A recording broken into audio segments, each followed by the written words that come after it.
લાગતું નથી મન ખિસ્સામાં ખૂટ્યું હવે ધન ઓશીના કોઈ આપતું નથી કેમ થશે ઇન્કમ ક્યાંય લાગતું નથી મન ખિસ્સામાં ખૂટ્યું હવે ધન હું ગાવાની જરૂર નથી, ઇન્કમ થાય ને એવું મેં વિચારી લીધું. તો હું શિયાળો ચાલુ થઈ ગયો, શિયાળાના 4 મહિના પીટીના ક્લાસ ચાલુ કરવી તો. પણ આપણે એટલામાં ક્યાં ક્યાંય નાના છોકરા રહે, બધા ગધા રહે, પીટીના ક્લાસમાં કોણ આવશે? પણ ભોળા દાદા ને, કિરા કાકા ને, જમરૂ કાકા ને એને તો ખાસ પીટી ની જરૂર છે. ઈવડા રીતે આખો દી ખાટલે બેહી રહે.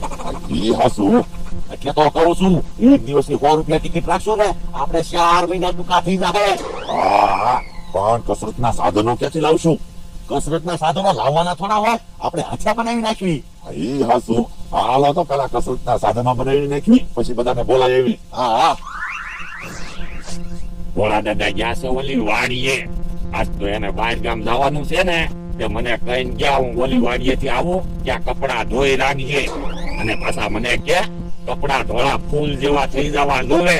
એટલે પેલા તો આ ધોળું ફૂલ ગોચે આવ્યો, કપડા ધોળા ફૂલ જેવા થઈ જાય તો મને ખબર તો પડે.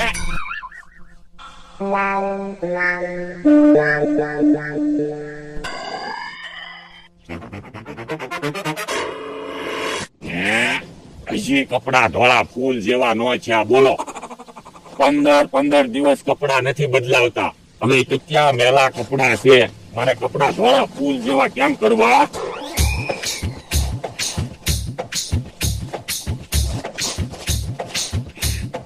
હવે જોઈ દો કપડા ફૂલ જેવા ધોળા છે કે નહીં. જો બોલો, હજી કપડા ફૂલ જેવા ધોળા નો છે. મને તો એવું લાગે 15 દિવસ કપડા ધોયા કરીશ ને તોય કપડા ધોળા ફૂલ જેવા નહીં થાય. કાંઈક વિચારવું પડશે.